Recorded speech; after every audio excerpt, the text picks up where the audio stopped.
The Seven Dials Mystery by Agatha Christie.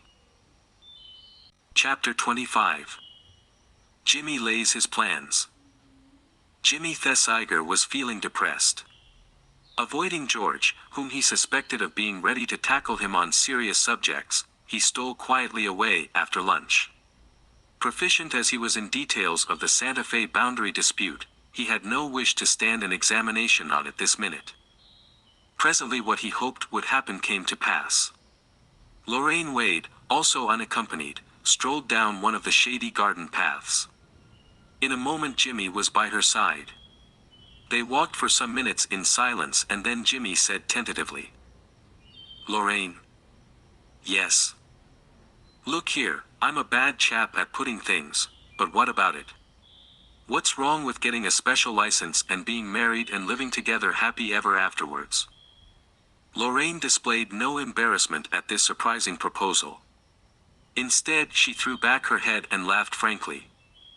"Don't laugh at a chap," said Jimmy reproachfully. "I can't help it. You were so funny." "Lorraine, you are a little devil." "I'm not. I'm what's called a thoroughly nice girl. Only to those who don't know you, who are taken in by your delusive appearance of meekness and decorum. I like your long words. All out of crossword puzzles. So educative. Lorraine dear, don't beat about the bush. Will you or won't you?" Lorraine's face sobered. It took on its characteristic appearance of determination. Her small mouth hardened and her little chin shot out aggressively. "No, Jimmy. Not while things are as they are at present, all unfinished." "I know we haven't done what we set out to do," agreed Jimmy. "But all the same, well, it's the end of a chapter. The papers are safe at the Air Ministry. Virtue triumphant. And, for the moment, nothing doing. So, let's get married," said Lorraine with a slight smile. "You've said it. Precisely the idea." But again Lorraine shook her head. "No, Jimmy. Until this thing's rounded up, until we're safe. You think we're in danger? Don't you?" Jimmy's cherubic pink face clouded over. "You're right," he said at last. "If that extraordinary rigmarole of bundles is true, and I suppose, incredible as it sounds, it must be true, then we're not safe till we've settled with number 7. And the others?" "No, the others don't count. It's number 7 with his own ways of working that frightens me. Because I don't know who he is or where to look for him." Lorraine shivered. "I've been frightened," she said in a low voice. "Ever since Jerry's death." "You needn't be frightened. There's nothing for you to be frightened about. You leave everything to me. I tell you, Lorraine, I'll get number 7 yet. Once we get him, well, I don't think there'll be much trouble with the rest of the gang, whoever they are. If you get him, and suppose he gets you?" "Impossible," said Jimmy cheerfully. "I'm much too clever. Always have a good opinion of yourself, that's my motto." "When I think of the things that might have happened last night," Lorraine shivered. "Well, they didn't," said Jimmy. "We're both here, safe and sound, though I must admit my arm is confoundedly painful." "Poor boy." "Oh, one must expect to suffer in a good cause. And what with my wounds and my cheerful conversation, I've made a complete conquest of Lady Coote." "Oh. Do you think that important?" "I've an idea it may come in useful." "You've got some plan in your mind, Jimmy. What is it?" "The young hero never tells his plans," said Jimmy firmly. "They mature in the dark." "You are an idiot, Jimmy." "I know. I know.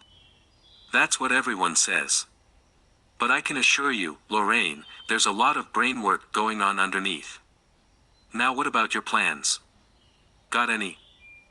"Bundle has suggested that I should go to Chimneys with her for a bit." "Excellent," said Jimmy approvingly. "Nothing could be better. I'd like an eye kept on Bundle anyway. You never know what mad thing she won't be up to next. She's so frightfully unexpected. And the worst of it is, she's so astonishingly successful. I tell you, keeping Bundle out of mischief is a whole-time job. Bill ought to look after her, suggested Lorraine. Bill's pretty busy elsewhere. Don't you believe it, said Lorraine. What? Not the Countess? But the lad's potty about her. Lorraine continued to shake her head. There's something there I don't quite understand. But it's not the Countess with Bill, it's Bundle. Why, this morning Bill was talking to me when Mr. Lomax came out and sat down by Bundle. He took her hand or something, and Bill was off like a rocket. What a curious taste some people have, observed Mr. Thesiger. Fancy anyone who was talking to you wanting to do anything else. But you surprise me very much, Lorraine. I thought our simple Bill was enmeshed in the toils of the beautiful foreign adventuress. Bundle thinks so, I know. Bundle may, said Lorraine, but I tell you, Jimmy, it isn't so. Then what's the big idea? Don't you think it possible that Bill is doing a bit of sleuthing on his own? Bill? He hasn't got the brains. I'm not so sure. When a simple, muscular person like Bill does set out to be subtle, no one ever gives him credit for it. And in consequence he can put in some good work. Yes, there's something in that. But all the same I'd never have thought it of Bill. He's doing the Countess's little woolly lamb to perfection. I think you're wrong, you know, Lorraine. The Countess is an extraordinarily beautiful woman, not my type, of course, put in Mr. Thesiger hastily, and old Bill has always had a heart like an hotel. Lorraine shook her head, unconvinced. Well, said Jimmy, have it your own way. We seem to have more or less settled things. You go back with Bundle to Chimneys, and for heaven's sake keep her from poking about in that Seven Dials place again. Heavens knows what will happen if she does. Lorraine nodded. And now, said Jimmy, I think a few words with Lady Coote would be advisable. Lady Coote was sitting on a garden seat doing wool work. The subject was a disconsolate and somewhat misshapen young woman weeping over an urn. Lady Coote made room for Jimmy by her side, and he promptly, being a tactful young man, admired her work. Do you like it? Said Lady Coote, pleased. It was begun by my Aunt Selina the week before she died. Cancer of the liver, poor thing. How beastly, said Jimmy. And how is the arm? Oh, it's feeling quite all right. Bit of a nuisance and all that, you know. You'll have to be careful, said Lady Coote in a warning voice. I've known blood poisoning set in, and in that case you might lose your arm altogether. Oh. I say, I hope not. I'm only warning you, said Lady Coote. Where are you hanging out now? Inquired Mr. Thesiger. Town, or where? Considering that he knew the answer to his query perfectly well, he put the question with a praiseworthy amount of ingenuousness. Lady Coote sighed heavily. Sir Oswald has taken the Duke of Alton's place. Leatherbury. You know it, perhaps? Oh, rather. Topping place, isn't it? Oh, I don't know, said Lady Coote. It's a very large place, and gloomy, you know. Rows of picture galleries with such forbidding-looking people. What they call old masters are very depressing, I think. You should have seen a little house we had in Yorkshire, Mr. Thesiger. When Sir Oswald was plain Mr. Coote. Such a nice lounge hall and a cheerful drawing room with an ingle nook, a white striped paper with a frieze of wisteria I chose for it, I remember. Satin stripe, you know, not moire. Much better taste, I always think. The dining room faced northeast, so we didn't get much sun in it, but with a good bright scarlet paper and a set of those comic hunting prints, why, it was as cheerful as Christmas. In the excitement of these reminiscences, Lady Coote dropped several little balls of wool, which Jimmy dutifully retrieved. Thank you, my dear, said Lady Coote. Now, what was I saying? Oh, about houses, yes, I do like a cheerful house. And choosing things for it gives you an interest. I suppose Sir Oswald will be buying a place of his own one of these days, suggested Jimmy. And then you can have it just as you like. Lady Coote shook her head sadly. Sir Oswald talks of a firm doing it, and you know what that means. Oh. But they'd consult you. It would be one of those grand places, all for the antique. They'd look down on the things I call comfortable and homey. Not but that Sir Oswald wasn't very comfortable and satisfied in his home always, and I dare say his tastes are just the same underneath.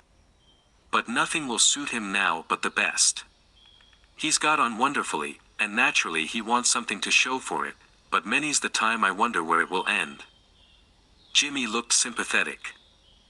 It's like a runaway horse, said Lady Coote. Got the bit between its teeth and away it goes. It's the same with Sir Oswald. He's got on, and he's got on, till he can't stop getting on. He's one of the richest men in England now, but does that satisfy him? No, he wants still more. He wants to be, I don't know what he wants to be.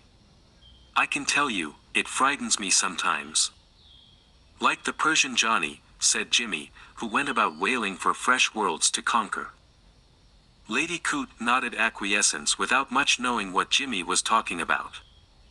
What I wonder is, will his stomach stand it, she went on tearfully. To have him an invalid, with his ideas, oh, it won't bear thinking of. He looks very hearty, said Jimmy, consolingly. He's got something on his mind, said Lady Coote. Worried, that's what he is. I know. What's he worried about? I don't know. Perhaps something at the works. It's a great comfort for him having Mr. Bateman. Such an earnest young man, and so conscientious. Marvelously conscientious, agreed Jimmy. Oswald thinks a lot of Mr. Bateman's judgment. He says that Mr. Bateman is always right. That was one of his worst characteristics years ago, said Jimmy feelingly. Lady Coote looked slightly puzzled. That was an awfully jolly weekend I had with you at Chimney's, said Jimmy. I mean it would have been awfully jolly if it hadn't been for poor old Jerry kicking the bucket. Jolly nice girls. I find girls very perplexing, said Lady Coote. Not romantic, you know. Why, I embroidered some handkerchiefs for Sir Oswald with my own hair when we were engaged. Did you? Said Jimmy. How marvelous. But I suppose girls haven't got long enough hair to do that nowadays. That's true, admitted Lady Coote. But, oh, it shows in lots of other ways. I remember when I was a girl, one of my young men, picked up a handful of gravel, and a girl who was with me said at once that he was treasuring it because my feet had trodden on it. Such a pretty idea, I thought. Though it turned out afterwards that he was taking a course of mineralogy, or do I mean geology, at a technical school. But I liked the idea, and stealing a girl's handkerchief and treasuring it, all those sort of things. Awkward if the girl wanted to blow her nose, said the practical Mr. Thesiger. Lady Coote laid down her woolwork and looked searchingly but kindly at him. Come now, she said, isn't there some nice girl that you fancy? That you'd like to work and make a little home for? Jimmy blushed and mumbled. I thought you got on very well with one of those girls at Chimney's that time, Vera Daventry. Socks. They do call her that, admitted Lady Coote. I can't think why. It isn't pretty. Oh, she's a topper, said Jimmy. I'd like to meet her again. She's coming down to stay with us next weekend. Is she? Said Jimmy, trying to infuse a large amount of wistful longing into the two words. Yes. Would you like to come? I would, said Jimmy heartily. Thanks ever so much, Lady Coote. And reiterating fervent thanks, he left her. Sir Oswald presently joined his wife. What has that young jackanapes been boring you about? He demanded. I can't stand that young fellow. He's a dear boy, said Lady Coote. And so brave. Look how he got wounded last night. Yes, messing around where he'd no business to be. I think you're very unfair, Oswald. Never done an honest day's work in his life. A real waster if there ever was one. He'd never get on if he had his way to make in the world. You must have got your feet damp last night, said Lady Coote. I hope you won't get pneumonia. Freddie Richards died of it the other day. Dear me, Oswald, it makes my blood run cold to think of you wandering about with a dangerous burglar loose in the grounds. He might have shot you. I've asked Mr. Thesiger down for next weekend, by the way. Nonsense, said Sir Oswald. I won't have that young man in my house, do you hear, Maria? Why not? That's my business. I'm so sorry, dear, said Lady Coote placidly. I've asked him now, so it can't be helped. Pick up that ball of pink wool, will you, Oswald? Sir Oswald complied, his face black as thunder. He looked at his wife and hesitated. Lady Coote was placidly threading her wool needle. I particularly don't want Thesiger down next weekend, he said at last. I've heard a good deal about him from Bateman. He was at school with him. What did Mr. Bateman say? He'd no good to say of him. In fact, he warned me very seriously against him. He did he? Said Lady Coote thoughtfully. And I have the highest respect for Bateman's judgment. I've never known him wrong. Dear me, said Lady Coote. What a mess I seem to have made of things. Of course, I should never have asked him if I had known. You should have told me all this before, Oswald. It's too late now. She began to roll up her work very carefully. Sir Oswald looked at her, made as if to speak, then shrugged his shoulders. He followed her into the house. Lady Coote, walking ahead, wore a very faint smile on her face. She was fond of her husband, but she was also fond, in a quiet, unobtrusive, wholly womanly manner, of getting her own way. Chapter 26. Mainly about golf. That friend of yours is a nice girl, Bundle, said Lord Caterham. Lorraine had been at Chimneys for nearly a week, and had earned the high opinion of her host, mainly because of the charming readiness she had shown to be instructed in the science of the mashie shot. Bored by his winter abroad, Lord Caterham had taken up golf. He was an execrable player and in consequence was profoundly enthusiastic over the game. He spent most of his mornings lofting mashie shots over various shrubs and bushes, or, rather, essaying to loft them, hacking large bits out of the velvety turf and generally reducing MacDonald to despair. We must lay out a little course, said Lord Caterham, addressing a daisy. A sporting little course. Now then, just watch this one, Bundle. Off the right knee, slow back, keep the head still and use the wrists. The ball, heavily topped, scudded across the lawn and disappeared into the unfathomed depths of a great bank of rhododendrons. Curious, said Lord Caterham. What did I do then, I wonder? As I was saying, Bundle, that friend of yours is a very nice girl. I really think I am inducing her to take quite an interest in the game. She hit some excellent shots this morning, really quite as good as I could do myself. Lord Caterham took another careless swing and removed an immense chunk of turf. MacDonald, who was passing, retrieved it and stamped it firmly back. The look he gave Lord Caterham would have caused anyone but an ardent golfer to sink through the earth. If MacDonald has been guilty of cruelty to Coots, which I strongly suspect, said Bundle, he's being punished now. Why shouldn't I do as I like in my own garden? Demanded her father. MacDonald ought to be interested in the way my game is coming on. The Scotch are a great golfing nation. You poor old man, said Bundle. You'll never be a golfer, but at any rate it keeps you out of mischief. Not at all, said Lord Caterham. I did the long sixth in 5 the other day.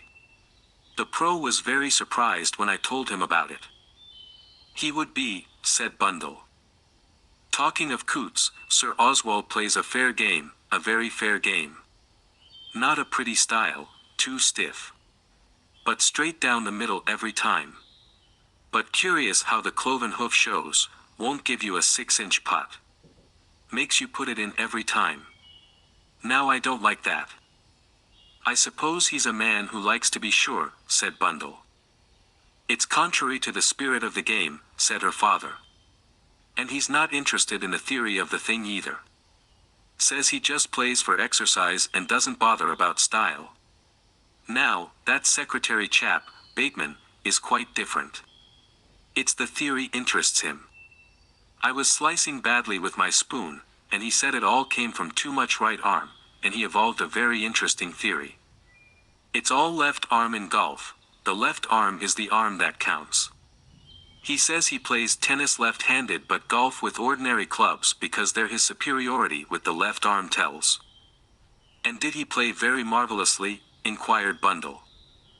No, he didn't, confessed Lord Caterham. But then he may have been off his game.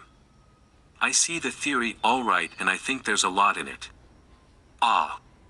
Did you see that one, Bundle? Right over the rhododendrons. A perfect shot. Ah. If one could be sure of doing that every time, yes, Treadwell, what is it? Treadwell addressed Bundle. Mr. Thesiger would like to speak to you on the telephone, my lady. Bundle set off at full speed for the house, yelling, Lorraine, Lorraine, as she did so. Lorraine joined her just as she was lifting the receiver. Hello, is that you, Jimmy? Hello. How are you? Very fit, but a bit bored. How's Lorraine? She's all right. She's here. Do you want to speak to her? In a minute. I've got a lot to say.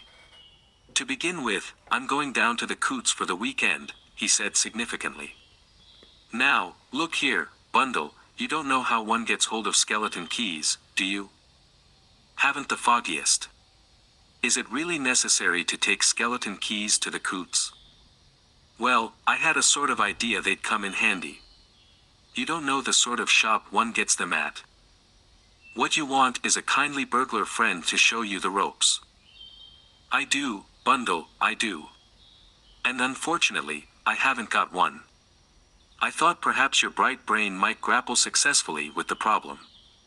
But I suppose I shall have to fall back upon Stevens as usual. He'll be getting some funny ideas in his head soon about me, first a blue-nosed automatic, and now skeleton keys. He'll think I've joined the criminal classes. Jimmy, said Bundle. Yes. Look here, be careful, won't you? I mean if Sir Oswald finds you nosing around with skeleton keys, well, I should think he could be very unpleasant when he likes. Young man of pleasing appearance in the dock. All right, I'll be careful. Pongo's the fellow I'm really frightened of. He sneaks around so on those flat feet of his. You never hear him coming. And he always did have a genius for poking his nose in where he wasn't wanted. But trust to the boy hero. Well, I wish Lorraine and I were going to be there to look after you. Thank you, nurse. As a matter of fact, though, I have a scheme.